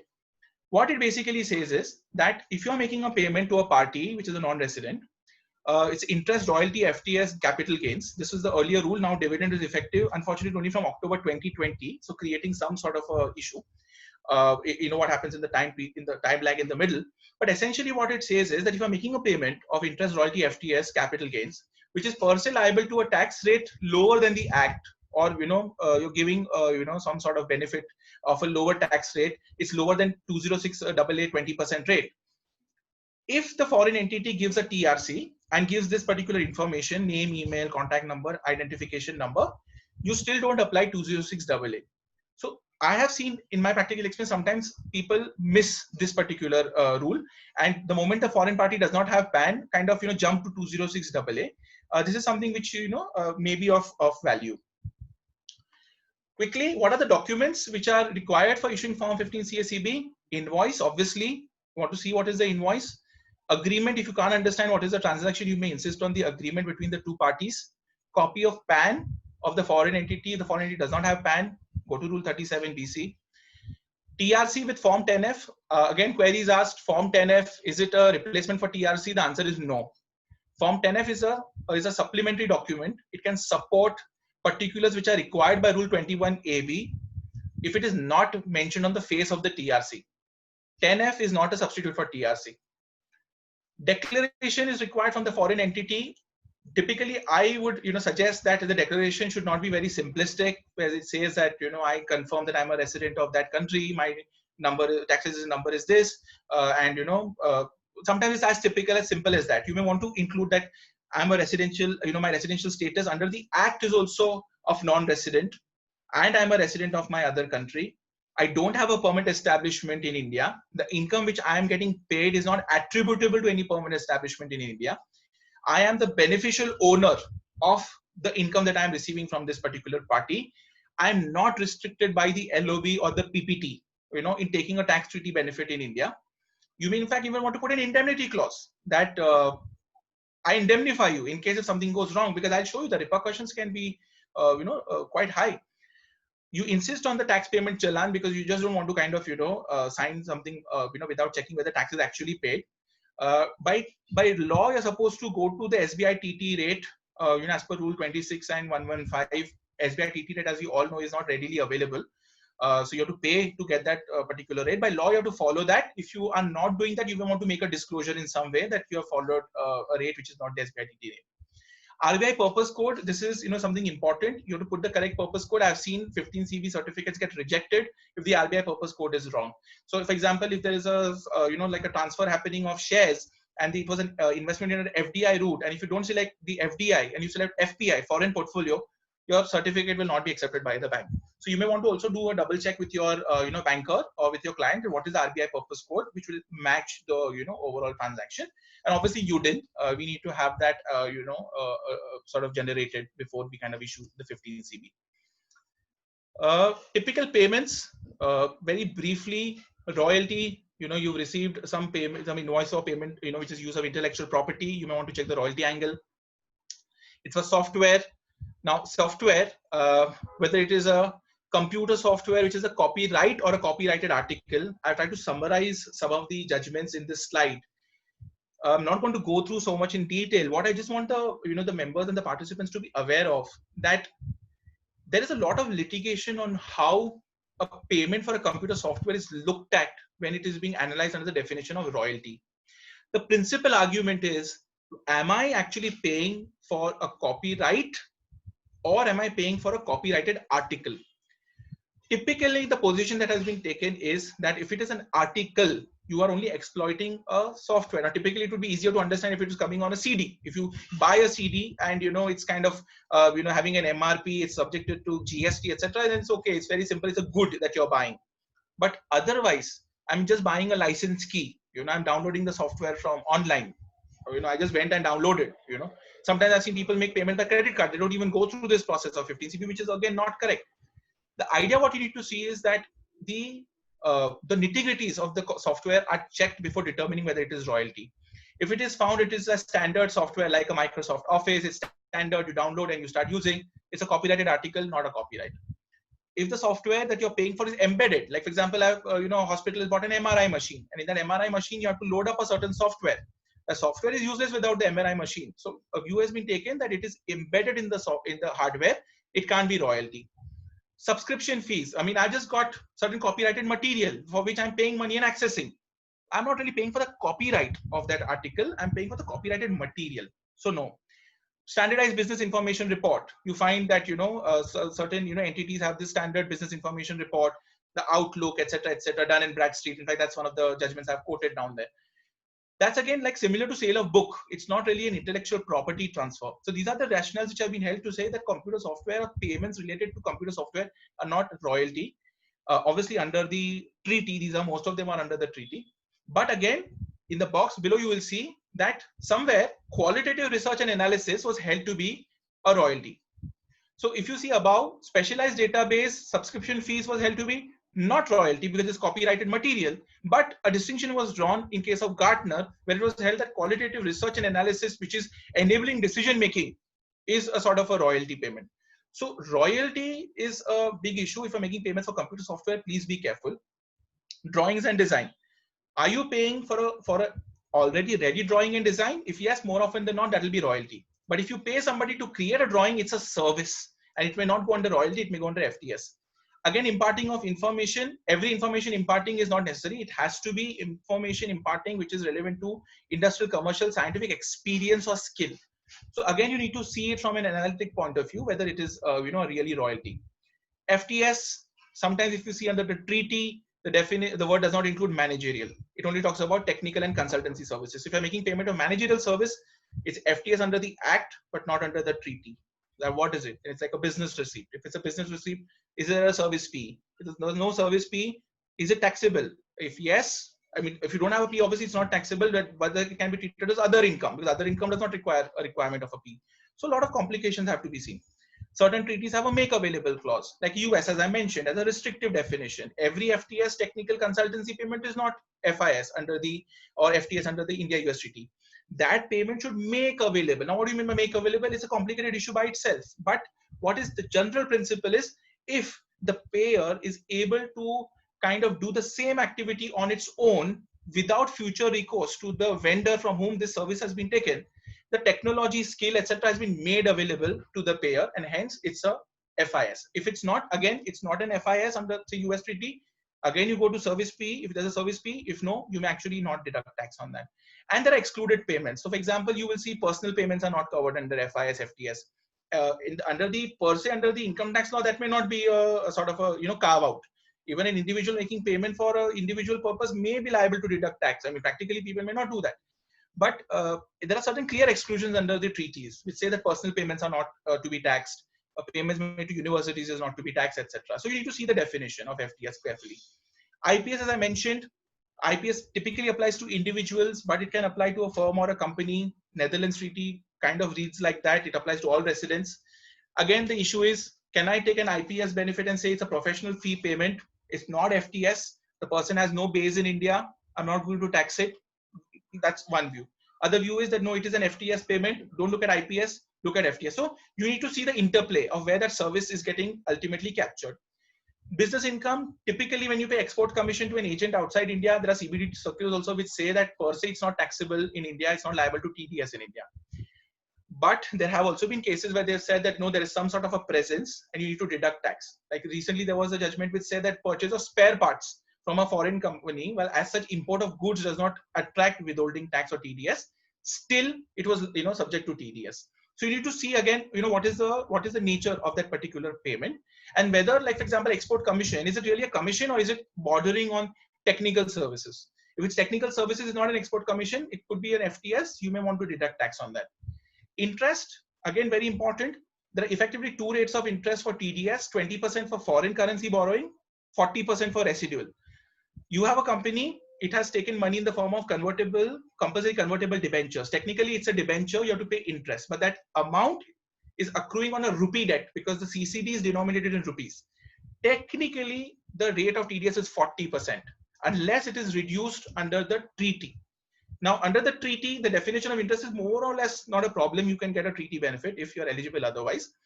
But there are issues, like treaty interest article typically says that interest paid on a debt claim. Now, what is a debt claim? There's an entire literature on what is a debt claim. But there was some issue on whether an income tax refund, when I paid, so foreign entity filed a return claiming a refund, was paid the refund along with interest. Whether that interest is a debt claim on which you can get a lower TDS, it was held to be yes, but there was litigation on that. So there are finer points that need to be seen while certifying any 15 CACB payment. For the benefit of the group, I just mentioned some peculiar observations. Use of software is specifically mentioned in certain treaties as royalty. They're very non-popular treaties, but that's an argument taken that where India and the other country wanted royalty to include computer software payments, it was mentioned. So others should not, but that's a peculiar observation.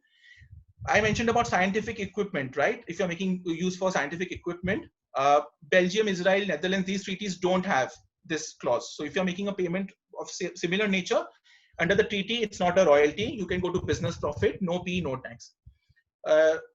Royalty, if you look at Australia treaty, you will not find an FTS article. It's included in royalty. So that's important to know. Certain treaties don't have FTS articles, as I mentioned, UAE or Philippines or Bangladesh. If you make a service payment, it's FTS under the Act, fine. There's nothing under the treaty as FTS. Two views possible. Go to business income article, no P in India, no tax. But if it's not a business receipt, it's an other income may say that it has to be taxed. For example, UAE again says that the income is again not taxed in India. So you need to see, how the treaty reads. Singapore is a unique treaty where even managerial services are brought into make available. So other countries' treaties where they have make available, they only talk about technical or consultancy services. Here in Singapore, they include managerial services. Switzerland treaty says that the MFN clause is not automatic. Just because India has signed a treaty with an OECD member, which is restrictive in its scope of taxation, does not mean it will automatically apply to Switzerland. Okay, so you need to read the provision to know whether it's really applicable or no. Netherlands, treaty is unique. It uses IPS clause for residents. It does not say individual or firm. So technically, even a company can take an IPS benefit if it's in professional services. Sounds difficult, but those kind of arguments do exist. UAE treaty just does not say that if you are having tax residency certificate, you're treated as taxable resident in UAE, because as we know, UAE does not have tax. Does not mean that you are resident under a treaty. In the treaty, you need to be wholly managed from UAE to be treated as a resident of UAE. So these are critical things which people miss out. Switzerland, for example, as we know, is a hub for insurance. So they have a separate provision which says that if the collection of the reinsurance, there's a not reinsurance. Other than reinsurance, there are premiums which are for risks in India. There's a dependent agent P of the Switzerland entity in India. And Singapore entity clearly allows applicability of GAR. So there's an agreement with Singapore which says that if the GAR will apply, the treaty will not apply. So these are peculiar observations. I'm sure there are many such other peculiar observations which I have not been able to capture, but these are based on my experience that every payment may have a different outcome. I won't take much time on this treaty. This is only for taxability of investment income. Typically, a non-resident is paying now capital gains tax or tax on capital gains from shares. But if you see still, Netherlands, France, there's still some eligibility to take an exemption. That's why you would read in the paper that these countries are now picking up as FDI jurisdictions. These countries don't, most of them, if you see, don't tax capital gains on bonds and debentures. If you're a foreign portfolio investor, your derivative income, it's treated as, it's not business income, it's capital gain. You have bonds, debentures, you may get a tax exemption on that. Dividend, if you can see, there are plethora of rates. Interest, there are plethora of rates. There's 10%, 15% under the same particular treaty. That is because the applicability is subject to certain conditions. If you see in the UAE, there's a huge demarcation. A certain interest payment could go for 5% because it's paid to bank. But other than that, 12.5%. So when you're structuring transactions from a cross-border perspective, you need to keep in mind that, okay, if I come from UAE, is it going to be 5%? No, it's 12.5. Oh, but if I come Mauritius, 7.5. That's how people think when they're structuring transactions. Also, you need to keep in mind that which are the anti-abuse provisions which are applicable to each of these treaties. So Mauritius treaty is not amended by MLI. So right now it's saved the axe. Singapore treaty is US is not part of MLI. UK is. Netherlands, France are part of MLI. So PPT will apply. UAE is also kind of part of this. So PPT will apply. So from a structuring perspective, if you see, Mauritius still appears to be a better jurisdiction in terms of tax benefits. But obviously you need to have substance in Mauritius. Otherwise, GAR could apply anyway. Snapshot of 15CCB, I think I've explained this. This is just for the benefit of the members. I think very important is this slide. See, there are issues if there is a problem, the 15CCB certification is not done optimally. So, for example, the client files inaccurate furniture of information. There's a penalty of 1 lakh rupees under section 271I. Similarly, there's a penalty on the CA because any certificate which is found incorrect under 271J would be a penalty of 10,000 rupees. So this will give you an idea of what risk you're carrying when you're signing these certificates. And obviously there are other issues. So client would have, TDS recovery, interest penalty, prosecution for TDS. Separately under IT, there'll be disallowance and tax liabilities there. There'll be litigation for the client. There'll be loss of reputation. Similarly for the firm, there's a loss of reputation. ICI disciplinary proceedings could come because if there's a negligible conduct. And possible suit from client. It's not something which we see regularly in India, but that's possible. Client could sue you if you don't advise them correctly. I have seen in my practical experience, 15 CB is becoming a sort of a starting point for a large-scale scrutiny for for large companies.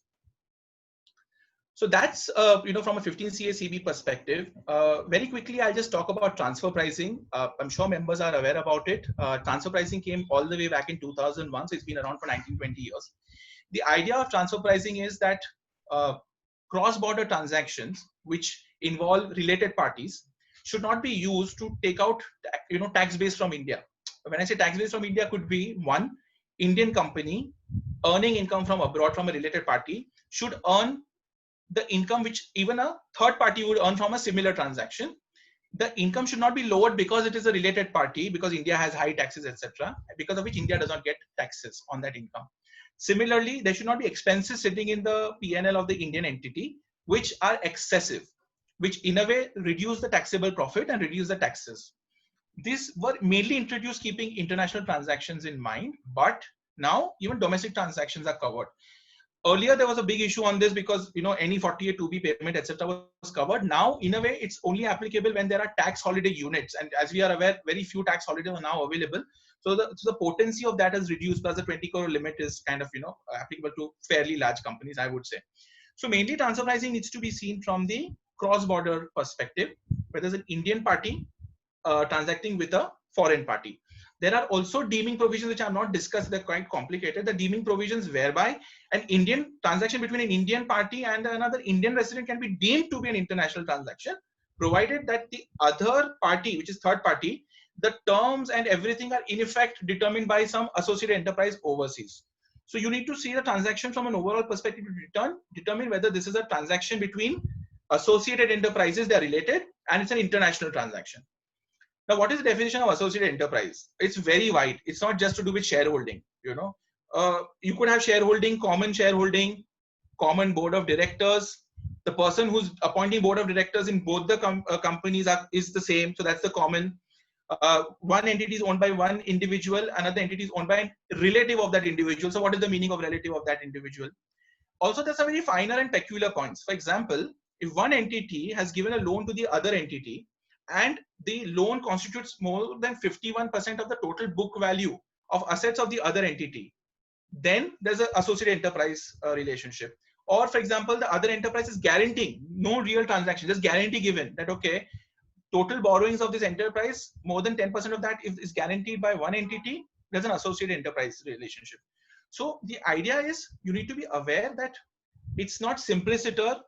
You need to really look at not only the real related party transactions in AS18, but you also need to see or dig deep and ask certain questions to the client to be very sure what you are certifying. Because as you are aware, as a CA, we certify that all transactions are at arm's length in Form 3CEB.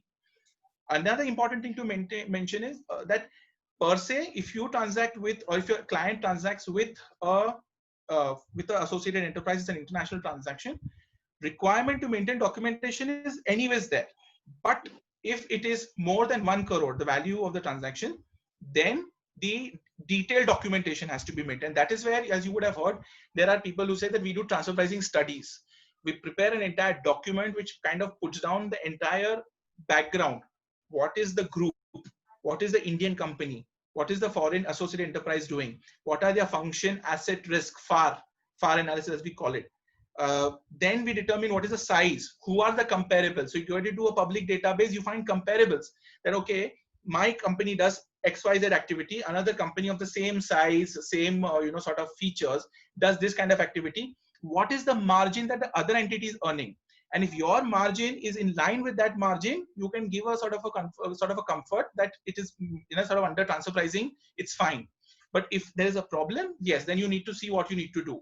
Again, there are complicated issues. You make a primary adjustment, you move to secondary adjustment. That's not something I'm going to delve into, but that's the basis of transfer pricing. You need to ensure that the Indian side of the party ideally is remunerated at arm's length. It has adequate profit which cannot be challenged. These are just the methods. Again, I'm not going to go too much into detail, but typically in India, either you find the CUP method or you find the TNMM method. Very rarely I would have seen, a sort of a cost plus method. Cost plus, people say the cost plus and TNMM is the same. Technically, it's not. Cost plus is where you determine the cost and you add a markup. TNMM is the net margin on the entire transaction. Again, TNMM is a transactional net margin. It's not to be done at an entity level. What people sometimes see or do is that the activities are the same. So it's like a cost plus entity. So every activity, every billing is the same. So then practically they determine the transaction margin at an entity level, that okay, the entity is making. But ideally you're supposed to see TNMM on a transactional basis. If you go by OECD transfer pricing principles, CUP is the most preferred method for transfer pricing. But if you see CUP, if you see the number of times this comparable word used in that, it's kind of confusing. Because you have to compare the price of your transaction with another transaction which has been taken place with an unrelated entities. It's an uncontrolled transaction. It's with third party. Again, the circumstances should be comparable. Now, what is comparable circumstances? Circumstances may not be comparable. Markets are different. Geographies are different. Dynamics are different. Profit margins are different across geographies. So what is a sort of a acceptable, comparable under CUP itself can be a challenge. So that's something which you need to keep in mind. Lastly, this is a very new update that has happened in equalization levy. Why I'm touching upon it mainly is that, see, we discussed about royalty FTS. Talked about there's a foreign company earning service, giving computer software. Hello? Yeah, you can continue. No, Yes. there was some disturbance. Yeah, I have muted the participant. Okay, thank you. So FTS and royalty, typically we discuss, okay, you deduct TTS, don't deduct TTS, etc. But you need to keep in mind that there is now an overlap between FTS and royalty and equalization levy. Now, what is equalization levy? Equalization levy has been brought in under the BEPS. Under BEPS, they identified that digitally operating businesses don't pay taxes for the simple reason that they take a view that we don't have a permanent establishment in India, we don't have to pay the tax. What they've realized, or they kind of brought into place, is that if you are now doing certain activity which don't require Indian presence, you will have to pay a levy, which is an equalization levy. There's a constitutional challenge which people are kind of making to equalization levy, that is not permitted because it's a tax on. Is it a tax? Number one, that itself is the question, because now they use the word levy. It's a tax on a foreign party, which is not the Income Tax Act. It's not under the under the GST law. So what is the standard of that levy? What is the basis? So that's an issue by itself. But the idea here is that it's not a tax. So you can't take a DTAA benefit under equalization levy. That's the view that's coming across. What it basically requires is the foreign entity should suffer some amount of levy for the activities they're doing in India without having any presence in India. If it is a digital advertising, and popularly as it is known as Google tax, the incidence of tax, ideally, while it is obviously on the foreign player, the requirement to deduct the equalization levy is on the payer. Payer needs to deduct 6% equalization levy and pay to the government. On the other hand, now they've brought in the other e-commerce suppliers. Typically, for example, for the sake of taking names like say Amazon, if it's operating from abroad. So if they are kind of acting as e-commerce players, or Netflix for that matter, where they are kind of giving some supply of goods or services, whether in their own name or facilitating somebody else's supply, whatever consideration that foreign entity earns for that activity, they will be required to pay 2% of that if ultimately that activity is done in India. So for example, if there's an Indian person who's buying on that particular portal, or there is an Indian IP which is used to target advertisements, with targeted advertisements on Indians. So very complicated kind of a thing, but the idea is that the 2% will have to be paid. Now, what is important as the takeaway is that if the transaction falls under equalization levy, then it is exempt from tax under section 1050. Now, what happens in a case where you have got a software or you got an invoice from a foreign party? It says the amount is to be paid is for subscription to their online database. Now, whether that online database payment will go under equalization levy under e-commerce supply, or whether it will go under royalty, is by itself the question. And that's a gray area that's coming up right now. More often than not, if the payment is equalization levy being specific in nature, you'll have to ideally go by that. But then there's a problem, because here the payer is not required to deduct anything, because it will take a view the income is exempt under 1050, so no requirement. I'll file Part D and close the matter under 15 CE. Sorry. Whether the foreign party will pay or not pay, we don't know. So these are the kind of issues that could come up. If you have these kind of payments, it's important that you kind of consider the impact of equalization levy on this before kind of issuing your 15 CB certificate. Okay. Lastly, what are the typical assignments that you see on international tax? So you will have taxability of income. Foreign companies approach you. You do it for them. If the Indian client is asking you to check the taxability, you need to check that. So that's an advisory piece. There you may need to check if there's sort of substantial presence in India, whether there's a permanent establishment in India. Determine the TDS. So we discussed it's a paradigm of issue. Act says something, DTAA says something, 206 AA says something. What is the TDS rate? What you have to apply? Transfer pricing policy.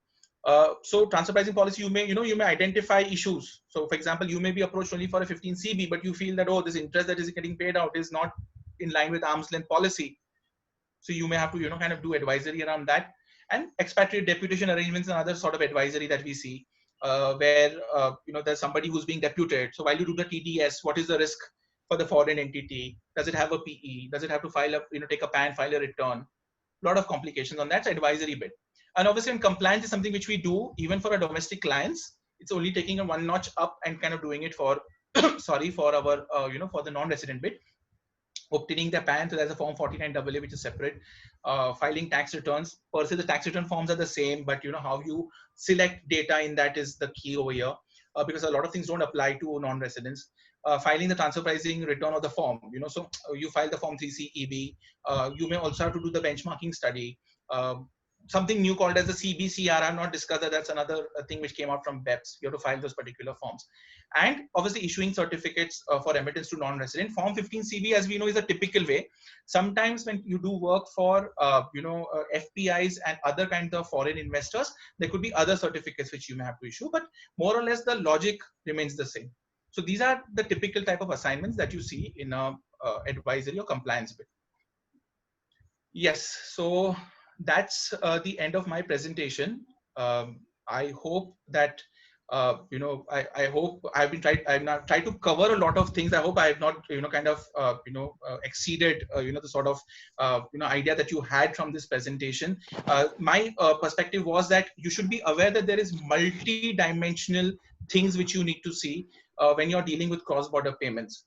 Typically, I've seen that if there's a one-dimensional approach, it could lead to trouble from a compliance bit, and ultimately it comes back to trouble the client and you, and obviously there are consequences involved.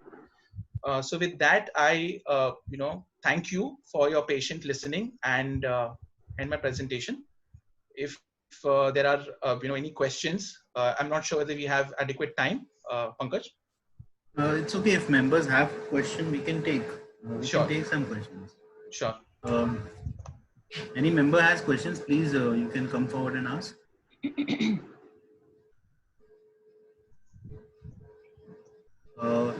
Mr. Abbas, one of the member had asked me a query, so I've shared your number. That member will contact you directly. Okay, Pankaj. Sure. And happy to help. Thank you. If anyone has any other query, please can come forward and ask.